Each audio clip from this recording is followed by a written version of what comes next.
ಇವತ್ತು ಗಾಂಧಿ ಜಯಂತಿ. ಮಹಾತ್ಮ ಗಾಂಧಿಯವರು ಸ್ವರ್ಗದಲ್ಲಿ ಕೂತ್ಕೊಂಡು ಈ ಕಾರ್ಯಕ್ರಮ ನೋಡ್ತಿದ್ರೆ ಅವರನ್ನೊಂದು ಕ್ಷಮಾಪಣೆ ಕೇಳಿ ಇವತ್ತಿನ ಕಾರ್ಯಕ್ರಮನ ಶುರು ಮಾಡ್ತಾ ಇದ್ದೀನಿ. ನ್ಯೂಸ್ ಅವರ್ಗೆ ಸ್ವಾಗತ. ನಾನು ಅಜಿತ್ ಹನುಮಕ್ಕನವರ್.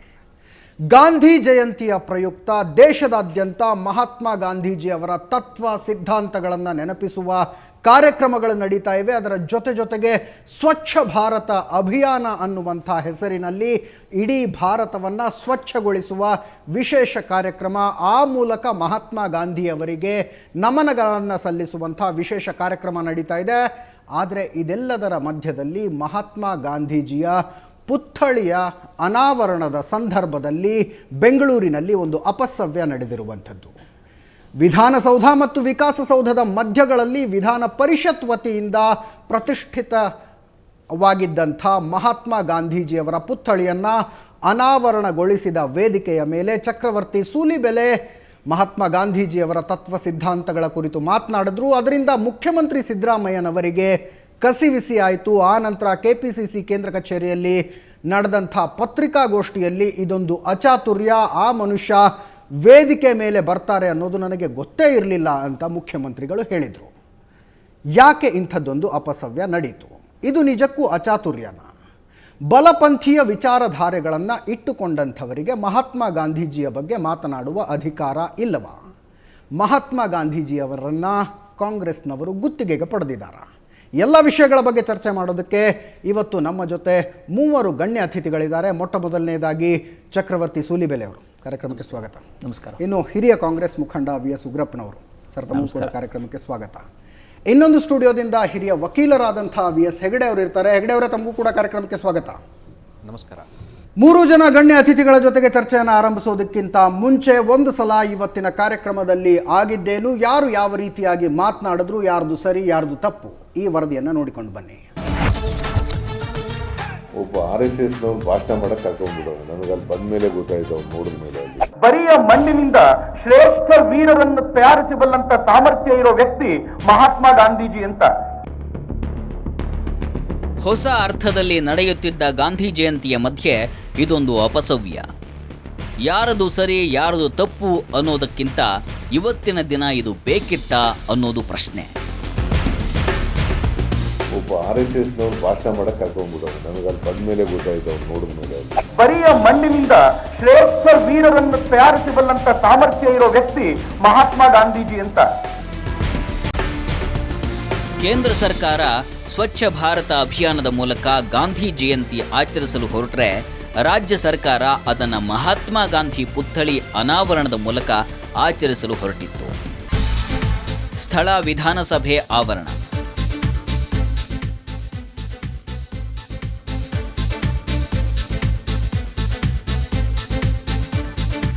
ವಿಧಾನ ಪರಿಷತ್ ವತಿಯಿಂದ ವಿಧಾನಸೌಧ ವಿಕಾಸಸೌಧಗಳ ಮಧ್ಯದಲ್ಲಿ ನಿರ್ಮಿಸಲಾಗಿರುವ ಮಹಾತ್ಮ ಗಾಂಧೀಜಿಯ ಧ್ಯಾನಾಸಕ್ತ ಮೂರ್ತಿಯ ಅನಾವರಣ ಸಮಾರಂಭ ಎಲ್ಲ ಚೆನ್ನಾಗಿಯೇ ಆಯಿತು. ನಂತರ ನಡೆದ ಸಮಾರಂಭದಲ್ಲಿ ಜಾಗೋ ಭಾರತ್ ಅಭಿಯಾನದ ರೂವಾರಿ ಚಕ್ರವರ್ತಿ ಸೂಲಿಬೆಲೆ ಮಾತನಾಡಿದರು. ಮಹಾತ್ಮ ಗಾಂಧೀಜಿಯವರ ವ್ಯಕ್ತಿತ್ವ ಎಂತದ್ದಿತ್ತು ಅನ್ನೋದನ್ನ ನನಗಿರೋ ಸಮಯದಲ್ಲಿ ಎರಡು ರೂಪಕಗಳಲ್ಲಿ ಇಡೋ ಪ್ರಯತ್ನ ಮಾಡ್ತೀನಿ. ಮೊದಲನೇದು ಮಹಾತ್ಮ ಗಾಂಧೀಜಿಯವರ ಅಂತಃಕರಣ, ಎರಡನೇದು ನಿಷ್ಠುರತೆ. ಇವೆರಡೂ ಜೊತೆಗೆ ಹೋಗುವಂತದ್ದಲ್ಲ. ಯಾರು ಶುದ್ಧ ಅಂತಃಕರಣರೋ, ಎಲ್ಲರನ್ನೂ ಪ್ರೀತಿಸ್ತಾರೋ, ಅವರು ನಿಷ್ಠುರವಾಗಿರ್ಲಿಕ್ಕೆ ಸಾಧ್ಯವೇ ಇಲ್ಲ. ಯಾರು ತುಂಬಾ ನಿಷ್ಠುರವಾಗಿರ್ತಾರೋ, ಸಮಾಜ ಅವರ ಹತ್ರ ಪ್ರೀತಿ ಇಲ್ಲ ಅಂತ ಭಾವಿಸುತ್ತೆ. ಆದ್ರೆ ಮಹಾತ್ಮ ಗಾಂಧೀಜಿ ಒಬ್ಬ ಅತ್ಯದ್ಭುತವಾದ ನಾಯಕರು. ಎಂತ ನಾಯಕರು ಅಂದ್ರೆ ಇವೆರಡನ್ನು ಸಮಸಮವಾಗಿ ತೆಗೆದುಕೊಂಡು ಹೋಗಬಲ್ಲಂತ ನಾಯಕರಾಗಿದ್ರು. ಇವರು ಬಳಸಿದ ಭಾಷೆ, ಆಡಿದ ಮಾತು, ನೀಡಿದ ಉದಾಹರಣೆಗಳು ಯಾವುದರ ಬಗ್ಗೆಯೂ ಸಮಾರಂಭ ನಡೆದಾಗ ಅಪಸ್ವರಗಳು ಏಳಲಿಲ್ಲ. ಸೇರಿದ್ದ ಜನ ಚಪ್ಪಾಳೆ ಹೊಡೆಯುತ್ತಾ ಭಾಷಣ ಕೇಳಿದರು.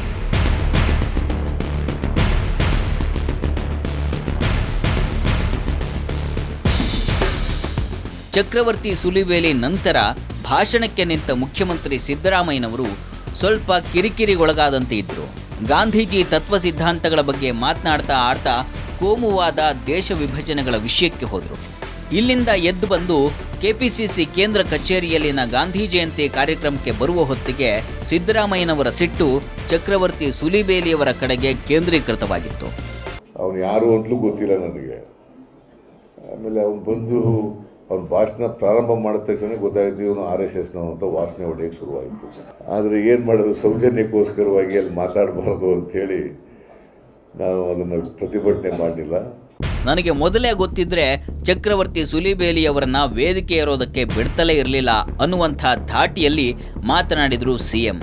ಅವರ ಮಾತಿನಲ್ಲಿನ ಕೆಲ ಅಂಶಗಳು ಅನೇಕರನ್ನ ಬೆಚ್ಚಿ ಬೀಳಿಸುವಂತಿದ್ವು. ಅವ್ನ ಭಾಷಣ ಪ್ರಾರಂಭ ಮಾಡಿದ ತಕ್ಷಣ ಗೊತ್ತಾಯಿತು ಇವನು RSSನವನು ಅಂತ ವಾಸನೆ ಹೊಡೆಯೋಕ್ಕೆ ಶುರುವಾಯಿತು. RSSನ ವಾಸನೆ ಅಂದರೆ ಯಾವುದು? ಶಂಕರಮೂರ್ತಿ ಅವರು ಒಬ್ಬ RSSನವ್ನು ಭಾಷಣ ಮಾಡೋಕ್ಕೆ ಹಾಕೊಂಡ್ಬಿಡೋನು. ನನಗೆ ಅಲ್ಲಿ ಬಂದ ಮೇಲೆ ಗೊತ್ತಾಯಿತು, ಅವ್ನು ನೋಡಿದ ಮೇಲೆ. ಅಲ್ಲಿ ಹಾಗಾದರೆ DH ಶಂಕರಮೂರ್ತಿ ಅವರ ನೇತೃತ್ವದಲ್ಲಿ ಮಹಾತ್ಮ ಗಾಂಧಿ ಪ್ರತಿಮೆ ಸ್ಥಾಪಿಸಿದ್ದು ಯಾಕೆ? ಮೋದಿಯವರು ಗುಜರಾತ್ನಲ್ಲಿ ವಲ್ಲಭಾಯ್ ಪಟೇಲ್ರ ಪ್ರತಿಮೆ ಮಾಡ್ತೀನಿ, ದೊಡ್ಡ ಪ್ರತಿಮೆ ಮಾಡ್ತೀನಿ ಅಂತ ಹೊರಟಿರ್ತಕ್ಕಂಥದ್ದು. ವಲ್ಲಭಾಯ್ ಪಟೇಲ್ರಿಗೂ ಮೋದಿಯವ್ರಿಗೂ ಏನು ಸಂಬಂಧ ಇಲ್ಲ. ಸರ್ದಾರ್ ವಲ್ಲಭಭಾಯಿ ಪಟೇಲರನ್ನ ಮೆಚ್ಚಲು ಆರಾಧಿಸಲು ಅವರ ಜೊತೆಗೆ ಸಂಬಂಧ ಹೊಂದಿರಬೇಕಾ? ಮುಖ್ಯಮಂತ್ರಿ ಸಿದ್ದರಾಮಯ್ಯ ಮತ್ತು ಮಾಜಿ ಕೇಂದ್ರ ಮಂತ್ರಿ ವೀರಪ್ಪ ಮೊಯ್ಲಿ ಆದಿಯಾಗಿ ಎಲ್ಲ ಕಾಂಗ್ರೆಸ್ ಮುಖಂಡರ ಮಾತಿನ ಧಾಟಿ ಇವತ್ತು ಒಂದೇ ಆಗಿತ್ತು. ಮಹಾತ್ಮ ಗಾಂಧಿ ಬಗ್ಗೆ ಮಾತನಾಡುವ ಅಧಿಕಾರ ಕಾಂಗ್ರೆಸ್ಗೆ ಮಾತ್ರ. ಹಾಗಾದ್ರೆ ಮಹಾತ್ಮ ಗಾಂಧಿ ಕಾಂಗ್ರೆಸ್ಗೆ ಸೀಮಿತರ? ಬಲಪಂಥೀಯರೆಲ್ಲ ಗಾಂಧಿ ಹತ್ಯೆ ಎಂಬ ಮಹಾಪಾಪದಲ್ಲಿ ಪಾಲುದಾರರ? ಹೌದು ಅನ್ನೋದಾದ್ರೆ ಸ್ವಚ್ಛ ಭಾರತ ಅಭಿಯಾನದ ಮೂಲಕ ಗಾಂಧಿ ಜಯಂತಿ ಆಚರಿಸಿದ ನರೇಂದ್ರ ಮೋದಿ ತಪ್ಪು ಮಾಡಿದರ? ಸ್ವಚ್ಛ ಭಾರತ ಅಭಿಯಾನದಿಂದ ಸಾಧ್ಯವಾದಷ್ಟು ಅಂತರ ಕಾಯ್ದುಕೊಂಡ ಕಾಂಗ್ರೆಸ್ನವರು ಮಾಡಿದ್ದೇ ಸರಿಯಾ? ಜನಸಾಮಾನ್ಯರ ಮನಸ್ಸಿನಲ್ಲಿ ಇಂಥ ಪ್ರಶ್ನೆಗಳಿದ್ದಿವೆ. ಇದಿಷ್ಟು ನಡೆದಿದ್ದಂಥ ಘಟನೆ. ಇದರಲ್ಲಿ ಸರಿ ಯಾರ್ದು ತಪ್ಪು ಯಾರ್ದು ಹಲವು ಪ್ರಶ್ನೆಗಳು ಜನಸಾಮಾನ್ಯರ ಮನಸ್ಸಿನಲ್ಲಿರುವಂಥದ್ದು. ಆ ಪ್ರಶ್ನೆಗಳಿಗೆ ನಮ್ಮ ಗಣ್ಯ ಅತಿಥಿಗಳಿಂದ ಉತ್ತರಗಳನ್ನು ಪಡಿತೀನಿ. ಚರ್ಚೆಯನ್ನು ಚಕ್ರವರ್ತಿ ಸೂಲಿಬೆಲೆ ಅವರಿಂದಾನೇ ಶುರು ಮಾಡ್ತೀನಿ. ಏನಾಯಿತು ಸರ್ ಇವತ್ತು?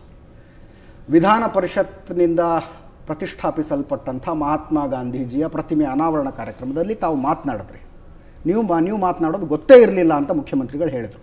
ತಪ್ಪು ಮಾತಾಡಿದ್ರಾ, ಸರಿ ಮಾತಾಡಿದ್ರಾ, ಸೈದ್ಧಾಂತಿಕ ಭಿನ್ನಾಭಿಪ್ರಾಯಗಳು, ಆ ವಿಷಯಕ್ಕೆ ಆಮೇಲೆ ಬರೋಣಂತೆ. ಆ ಕಾರ್ಯಕ್ರಮದಲ್ಲಿ ನೀವು ಹೋಗಿದ್ದು ಆಹ್ವಾನಿತರಾಗಿದ್ರಾ, ಏನಾಗಿದ್ರಿ ಅಂತ? ಖಂಡಿತವಾಗಿ ಆಹ್ವಾನಿತನಾಗಿದ್ದೆ.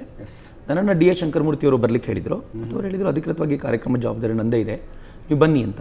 ನಾನು ಆಗ್ಬೋದು ಅಂತ ಹೇಳಿದ್ದೆ. ಸಹಜವಾಗಿ ಹೋಗಿದ್ದೆ. ಹೋಗಿ ಕಾರ್ಯಕ್ರಮದ ನಡುವೆ ಸ್ಟೇಜಿನ ಹಿಂಭಾಗದಲ್ಲಿ ಕೂತ್ಕೊಳ್ಳಿಕ್ಕೆ ಹೇಳಿದ್ರು. ನಾನು ಹೇಳಿದೆ ಇಲ್ಲಪ್ಪ, ನಾನು ಎದುರುಗಡೆ ಕೂತ್ಕೊಂಡಿರ್ತೀನಿ, ನನ್ನ ಟರ್ನ್ ಬಂದಾಗ ನಾನು ಖಂಡಿತ ಬಂದು ಹೋಗ್ತೀನಿ ಅಂತ ಸಹಜವಾಗಿ ಬಂದು ನನ್ನ ಪಾಡಿ ನಾನು ಮಾತನಾಡ್ಕೊಂಡು ಬಂದೆ. ಬಹುಶಃ ನಾನು ಮಾತಾಡಿದ್ದು ಒಂದು 11 ನಿಮಿಷ. ನನಗೆ ಬಹಳ ಹೆಮ್ಮೆ ಇದೆ. ನಾನು ಮಾತಾಡಿದ್ದು ಗಾಂಧೀಜಿಯವರ ವಿಚಾರಗಳನ್ನು ಜನರ ಮುಂದೆ ಇಡಲಿಕ್ಕೆ. ತರುಣರ ಸಂಖ್ಯೆ ಬಹಳ ಇತ್ತು, ಅವ್ರ ಮುಂದೆ ಇಡಲಿಕ್ಕೆ ಭಾಳ ಹೆಮ್ಮೆ ಪಟ್ಟದನ್ನು ಇಟ್ಟಿದ್ದೀನಿ. ಜನರು ತುಂಬ ಪ್ರೀತಿಯಿಂದ ಸ್ವೀಕಾರ ಮಾಡಿದ್ದಾರೆ. ಇಷ್ಟು ನನ್ನ ದೃಷ್ಟಿಯಿಂದ ಆಗಿರುವಂಥದ್ದು. ಸಹಜವಾಗಿ ಮುಖ್ಯಮಂತ್ರಿ ಸಿದ್ದರಾಮಯ್ಯನವರಿಗೂ ತಮಗೂ ಸೈದ್ಧಾಂತಿಕ ಭಿನ್ನಾಭಿಪ್ರಾಯಗಳು ಇರೋದು ಸಹಜ. ಅವರೊಂದು ರೀತಿಯ ಸಿದ್ಧಾಂತಗಳನ್ನು ನಂಬಿಕೊಂಡಂಥವ್ರು, ತಾವೊಂದು ರೀತಿಯ ಸಿದ್ಧಾಂತಗಳನ್ನು ನಂಬಿಕೊಂಡು. ನೀವು ಆಂಕರ್ ಕೂತಿದ್ದೀರಿ, ನಿಮ್ಮ ಎದುರಿಗೆ ನಾನು ಕೂತಿದ್ದೀನಿ. ಸೈದ್ಧಾಂತಿಕವಾಗಿ ನನಗೂ ಸ್ವಲ್ಪ ಭಿನ್ನತೆ ಸಹಜವಾಗಿದ್ದೇ ಇರುತ್ತೆ. ಯಾವುದೋ ಒಂದು ವಿಚಾರ ತಗೊಂಡಾಗ ನೀವು ಆಲೋಚನೆ ಮಾಡೋ ರೀತಿ ಬೇರೆ, ನಾನು ಆಲೋಚನೆ ಮಾಡೋ ರೀತಿ ಬೇರೆ. ಈ ಬೇರೆ ಬೇರೆ ಆಲೋಚನೆ ಮಾಡುವಂಥವರು ಒಂದು ಕಡೆ ಸೇರಿ ಕೆಲಸ ಮಾಡೋದೇ ರಾಷ್ಟ್ರ. ನೀವೊಂದು ರಾಷ್ಟ್ರದಲ್ಲಿ ಬೇರೆ ಆಲೋಚನೆ ಮಾಡೋರು ಬದುಕಲೇಬಾರದು ಅನ್ನೋಂಥದ್ದನ್ನು ಯಾರೂ ಹೇಳಿಲ್ಲ. ಸಿದ್ಧಾಂತದ ಪ್ರತಿಪಾದಕರು ಆ ಮಾತನ್ನು ಹೇಳಿಲ್ಲ. ಬಹುಶಃ ಅನುಯಾಯಿಗಳು ನಾವು ಹೇಳಬಾರ್ದು.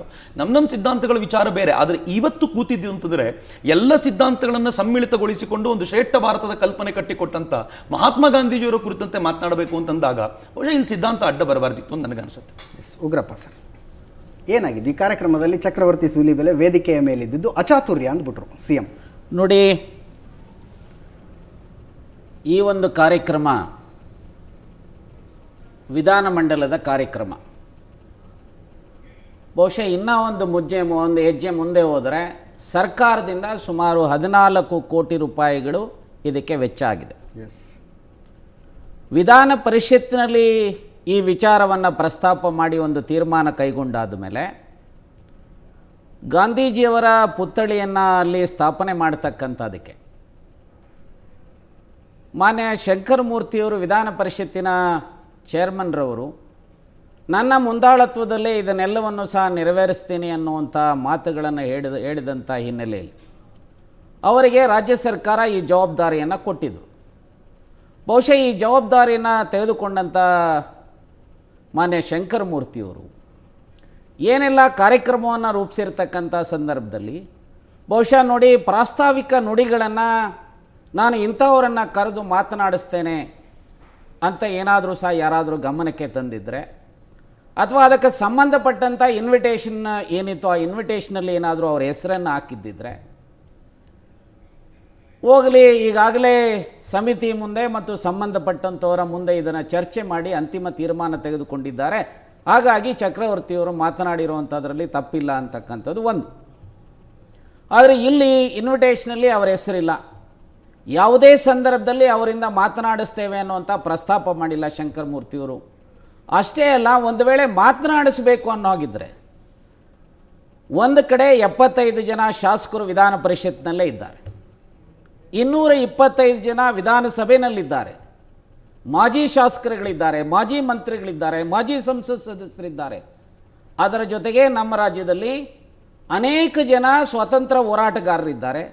ಗಾಂಧೀಜಿಯವರ ಒಡನಾಡಿಗಳಾಗಿದ್ದಂಥವರು, ಅವರ ಜೊತೆಯಲ್ಲಿ ಹೋರಾಟ ಮಾಡಿದಂಥವರು ಅನೇಕರು ಗಾಂಧಿವಾದಿಗಳಿದ್ದಾರೆ. ಇಂಥವರಲ್ಲಿ ಯಾರನ್ನಾದರೂ ಒಬ್ಬರನ್ನು ಕರೆಸಿ ಅವರ ವಿಚಾರಧಾರೆ ಇವತ್ತು ಎಷ್ಟು ಪ್ರಸ್ತುತ ಅನ್ನುವಂಥ ವಿಚಾರವನ್ನು ಜನರ ಮುಂದೆ ಇಟ್ಟಿದ್ರೆ ಸೂಕ್ತ ಆಗ್ತಾ ಇತ್ತು. ಫೈನ್. ಆದರೆ ಇವತ್ತು ಏನಾಗಿದೆ, ಪಾಯಿಂಟ್ ಟೇಕನ್. ಇಲ್ಲಿಂದಾನೇ ಚರ್ಚೆಯನ್ನು ಮುಂದುವರಿಸ್ತೀನಿ ನಾನು. ಇದೇ ಹಂತದಿಂದ ಡಿ.ಎಚ್. ಶಂಕರಮೂರ್ತಿ ಅವರು ಏಕಪಕ್ಷೀಯ ನಿರ್ಧಾರ ತೆಗೆದುಕೊಂಡ್ರು ಅಂತಾನೆ ಇಟ್ಕೊಳ್ಳಿ. ಇವರು ವಿಧಾನ ಪರಿಷತ್ ಸದಸ್ಯರು ಅಲ್ಲ, ವಿಧಾನಸಭೆ ಸದಸ್ಯರು ಅಲ್ಲ, ಏಕಪಕ್ಷೀಯ ನಿರ್ಧಾರ ತೆಗೆದುಕೊಂಡು ಬಂದು ಮಾತನಾಡಿಸಿದ್ರು. ಇವ್ರನ್ನ ಹೊರತುಪಡಿಸಿದರೆ ಬೇರೆ ಹಿರಿಯರನ್ನ ಮಾತನಾಡಿಸಬಹುದಾಗಿತ್ತು ಅನ್ನುವಂಥದ್ದು. ಇವತ್ತು ಚಕ್ರವರ್ತಿ ಸೂಲಿಬೆಲೆ ಅವರು ಮಹಾತ್ಮ ಗಾಂಧೀಜಿ ಸಿದ್ಧಾಂತಕ್ಕೆ ವಿರುದ್ಧವಾಗಿದ್ದನ್ನು ಏನಾದ್ರು ಮಾತಾಡಿದ್ರ? ಮಹಾತ್ಮ ಗಾಂಧೀಜಿ ಅವರಿಗೆ ಅವಮಾನ ಆಗುವ ರೀತಿಯಾಗಿ ಏನಾದ್ರು ಮಾತಾಡಿದ್ರ?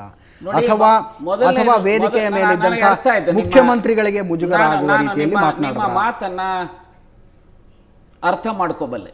S, rightly or wrongly. ನಾನು ಈಗ ತಾನೇ ನನ್ನ ಸ್ನೇಹಿತರ ಮೊಬೈಲಲ್ಲಿ ಇವರು ಮಾಡಿರ್ತಕ್ಕಂಥ ಅನೇಕ ಸಂದರ್ಭಗಳಲ್ಲಿ ಮಾಡಿರುವಂಥ ಭಾಷಣಗಳ ತುಣುಕುಗಳನ್ನು ನಾನು ಕೇಳಿದೆ. ಇವರ ಭಾಷಣದ ತುಣುಕುಗಳನ್ನು ನೋಡಿದಾಗ ಅಥವಾ ಇವರ ಭಾಷಣದ ವೈಖರಿಯನ್ನು ನೋಡಿದಾಗ ಇವರು ಎಲ್ಲೋ ಒಂದು ಕಡೆ ಸಮಾಜದ ಸ್ವಸ್ಥವನ್ನು ಕೆಡಿಸ್ತಕ್ಕಂಥ ರೀತಿಯಲ್ಲಿ ಅನೇಕ ಸಂದರ್ಭದಲ್ಲಿ ಪ್ರಚೋದನಕಾರಿಯಾಗಿರ್ತಕ್ಕಂಥ ಭಾಷಣಗಳನ್ನು ಮಾಡಿದ್ದಾರೆ. There is the point. ಒಂದು ನಿಮಿಷ ಅಲ್ಲ, ಈ ವಿಷಯ ಪ್ರಸ್ತುತವಾಗಿದ್ದಂಥದ್ದು ಈ ವಿಷಯ. ಎಸ್. ಸೊ ಇದು ಒಂದು ಕಡೆ ಪ್ರಚೋದನಕಾರಿಯಾಗಿರ್ತಕ್ಕಂಥ ಸ್ವಾಮಿ ವಿವೇಕಾನಂದರ ವಿಚಾರಗಳ ಸಂದರ್ಭದಲ್ಲಿ ಪ್ರಸ್ತಾಪ ಮಾಡತಕ್ಕಂಥ ಸಂದರ್ಭದಲ್ಲಿ ಇರ್ಬೋದು, ಅಥವಾ ರಾಷ್ಟ್ರೀಯತೆಯ ವಿಚಾರದಲ್ಲಿ ಪ್ರಸ್ತಾಪ ಮಾಡತಕ್ಕಂಥದ್ದಿರ್ಬೋದು, ಅಥವಾ ಪಾಕಿಸ್ತಾನದ ಸೈನಿಕರು ನಮ್ಮ ಸೈನಿಕರ ಶಿರಚ್ಛೇದನ ಮಾಡಿದಂಥ ಸಂದರ್ಭದಲ್ಲಿರ್ಬೋದು, ಮತ್ತು ಗಾಂಧೀಜಿಯ ವಿಚಾರಗಳ ಹಿನ್ನೆಲೆಯಲ್ಲಿ ಅನೇಕ ಸಂದರ್ಭದಲ್ಲಿ ಮಾತನಾಡಿರ್ತಕ್ಕಂಥದ್ದನ್ನು ನೋಡಿದ್ರೆ ಇವರು ಪ್ರಾರಂಭದಿಂದಲೂ ಸಹ ಒಂದು ರೀತಿಯಲ್ಲಿ ಗಾಂಧಿಯ ವಿಚಾರಧಾರೆಗೆ ವಿರುದ್ಧವಾಗಿರ್ತಕ್ಕಂಥ ಬದ್ಧತೆಯನ್ನು ಹೊಂದಿರತಕ್ಕಂಥ ವ್ಯಕ್ತಿ ಅಂತಕ್ಕಂಥದನ್ನ ಸ್ಪಷ್ಟವಾಗಿ ಇಡೀ ಸಮಾಜ ಅರ್ಥ ಮಾಡಿಕೊಂಡಿರ್ತಕ್ಕಂಥದನ್ನ. ನಿಮ್ಮ ರಿಯಾಕ್ಷನ್ ತಗೋತೀನಿ ನಾನು. ಈ ಮಾತಿಗೆ ಇದೊಂದು ಆರೋಪ ನಿಮ್ಮ ಮೇಲೆ ಬಂದಿರುವಂತದ್ದು. ಈ ಹಿನ್ನೆಲೆಯಲ್ಲಿ ಉಗ್ರಪ್ಪನವರೇ, ನೀವು ಹೇಳಿದ್ದು ಸತ್ಯ ಆದ್ರೆ ಇವತ್ತು ಚಕ್ರವರ್ತಿ ಸೂಲಿಬೆಲೆ ವೇದಿಕೆಯ ಮೇಲೆ ಇದ್ದದನ್ನ ವಿರೋಧಿಸೋದಕ್ಕೆ ನಿಮಗೆ ವ್ಯಾಲಿಡ್ ರೀಸನ್ ಇದೆ. ಚಕ್ರವರ್ತಿ ಸೂಲಿಬೆಲೆ ಗಾಂಧಿ ವಿರೋಧಿ. ನಾನು ಬರ್ತೀನಿ. ವಿ ಎಸ್ ಹೆಗಡೆ ಅವರೇ, ಉಗ್ರಪ್ಪನವ್ರು ಹೇಳಿದ್ದನ್ನ ತಾವು ಕೇಳಿಸ್ಕೊಂಡ್ರಿ, ಜೊತೆಗೆ ಚಕ್ರವರ್ತಿ ಸೂಲಿಬೆಲೆ ಅವರು ಹೇಳಿದ್ದನ್ನ ಕೂಡ ಕೇಳಿಸಿಕೊಂಡ್ರಿ. ಇವತ್ತು ಚಕ್ರವರ್ತಿ ಅವರು ಆ ವೇದಿಕೆಯ ಮೇಲಿದ್ದು ಅಚಾತುರ್ಯ ಅಂತಾರೆ ಮುಖ್ಯಮಂತ್ರಿಗಳು. ಅಚಾತುರ್ಯ ಅನ್ನುವಂಥ ಶಬ್ದ ಇದೆಯಲ್ಲ, ಇದು ಮುಖ್ಯಮಂತ್ರಿಗಳಿಗೆ ಶೋಭೆಯನ್ನು ತರ್ತಕ್ಕಂತಹ ಶಬ್ದ ಅಂತ ನಾನೇನು ಅನ್ಸ್ಕೊಳ್ಳಲ್ಲ. ಯಾಕೆ ಅಂತ ಕೇಳಿದರೆ, ಯಾವುದೇ ವ್ಯಕ್ತಿಗೆ ಅವನು ಸಾಮಾಜಿಕ ಕಾರ್ಯಕರ್ತ ಇರ್ಬೋದು, ಒಬ್ಬ ಸಜ್ಜನ ಇರ್ಬೋದು, ದೇಶದ ಪ್ರಜೆ ಇರ್ಬೋದು, ಈ ರೀತಿ ಕಾರ್ಯಕ್ರಮದಲ್ಲಿ ಪಾಲ್ಗೊಳ್ತಕ್ಕಂತಹ ಅರ್ಹತೆ ಇದ್ದೇ ಇದೆ. ಅಂತಹ ವ್ಯಕ್ತಿ ಯಾವುದೇ ಒಂದು ತತ್ವ ಸಿದ್ಧಾಂತಕ್ಕೆ ಭಿನ್ನವಾಗಿ ಇದ್ದಂತಹ ವ್ಯಕ್ತಿಯನ್ನು ಕರೆದಿದ್ರೂ ಕೂಡ ಅವರು ಆ ಸಂದರ್ಭದಲ್ಲಿ ಆ ವಿಚಾರವನ್ನು ಮಾತನಾಡಲಿಲ್ಲ ಅಂತಾದರೆ, ಅಥವಾ ಗಾಂಧಿಯನ್ನು ಸಮರ್ಥಿಸಿ ಮಾತನಾಡಿದ್ರು ಅಂತಾದರೆ, ಅಲ್ಲಿ ತಪ್ಪನ್ನು ಹುಡುಕ್ತಕ್ಕಂತಹ ಅಚಾತುರ್ಯ ಅನ್ನುವಂಥ ಶಬ್ದದ ಬಳಕೆಯನ್ನು ಮಾಡ್ತಕ್ಕಂಥದ್ದು ಸೌಜನ್ಯ ಅಲ್ಲ, ಮತ್ತು ಅದು ಸಭ್ಯತೆಯೂ ಕೂಡ ಅಲ್ಲ ಅಂತ ನನಗನ್ಸುತ್ತೆ. ಮುಖ್ಯಮಂತ್ರಿಗಳು ಮಾತಾಡ್ತಾ ಇನ್ನೊಂದು ಮಾತನ್ನು ಕೂಡ ಹೇಳಿದ್ರು. ಗಾಂಧಿಯನ್ನ ಕೊಂದಂಥ ಸಿದ್ಧಾಂತದವರು ಗಾಂಧಿ ಬಗ್ಗೆ ಮಾತಾಡೋದಕ್ಕೆ ಏನು ಅಧಿಕಾರ ಇದೆ ಅನ್ನುವಂಥದ್ದು. ನೋಡಿ, ಗಾಂಧಿಯವರನ್ನ ಕೊಂದಿರುವಂತಹ ವ್ಯಕ್ತಿ ನಾಥುರಾಮ್ ಗೋಡ್ಸೆ. ಎಸ್, ಅದರ ಬಗ್ಗೆ ಕಮಿಷನ್ಗಳಾಗಿದೆ, ಖೋಸ್ಲಾ ಕಮಿಷನ್ ಆಗಿದೆ, ಕಪೂರ್ ಕಮಿಷನ್ ಆಗಿದೆ. ಅಲ್ಲಿ ಯಾವುದೇ ಬೇರೆ ಸಂಘಟನೆಗಳ ಬಗ್ಗೆ ಬಟ್ ವಿ ಎಸ್ ಹೆಗಡೆ ಅವರೇ, ಅಬೋ ಆಲ್ ನಾಥುರಾಮ್ ಗೋಡ್ಸೆ ಕೆಲವೊಂದಷ್ಟು ಉಗ್ರ ಹಿಂದೂ ಪರ ಸಂಘಟನೆಗಳ ಸದಸ್ಯನಾಗಿದ್ದ ಅನ್ನುವಂಥದ್ದು ಯಾರು ತಳ್ಳಿ ಹಾಕೋದಕ್ಕಾಗದೇ ಇರುವಂತಹ ಸತ್ಯ ಕೂಡ ಹೌದಲ್ಲ. ನೋಡಿ, ಈಗ ಕಾಂಗ್ರೆಸ್ ಇರಬಹುದು ಅಥವಾ ಬೇರೆ ರಾಜಕೀಯ ಪಕ್ಷಗಳಿರಬಹುದು, ಅಲ್ಲಿಯೂ ಕೂಡ ಅನೇಕ ಅಪರಾಧ ಪ್ರಕರಣಗಳಲ್ಲಿ ಸಿಲುಕೊಂಡಂತಹ ವ್ಯಕ್ತಿಗಳನ್ನ ಕೇವಲ ಅವರನ್ನು ಮುಂದಿಟ್ಟುಕೊಂಡು ಇಡೀ ಒಂದು ಪಕ್ಷವನ್ನಾಗಲಿ ಅಥವಾ ಇಡೀ ಒಂದು ವ್ಯವಸ್ಥೆಯನ್ನಾಗಲಿ ತುಚ್ಛೀಕರಿಸ್ತಕ್ಕಂಥದ್ದು ಸರಿಯಲ್ಲ. ಆ ವ್ಯಕ್ತಿಯ ಮೇಲೆ ಕಾನೂನಿನ ರೀತಿ ಕ್ರಮ ಕೈಗೊಳ್ಳಬೇಕು ಅನ್ನುವಂಥದ್ದು ಸತ್ಯ ಮತ್ತು ಸರಿನೂ ಕೂಡ.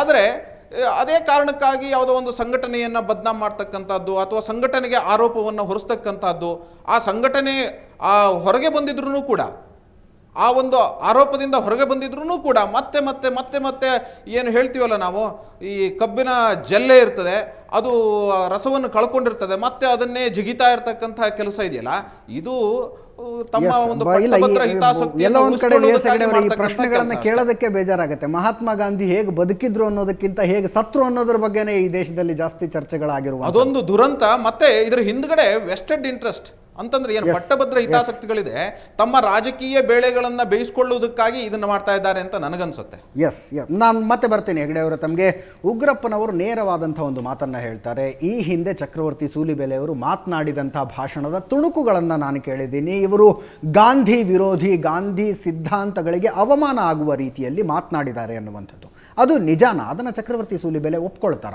ಒಂದು ಸಣ್ಣ ಬ್ರೇಕ್ ಆದಮೇಲೆ ಅವರಿಂದ ಉತ್ತರ ಪಡ್ಕೊಳ್ತೀನಿ.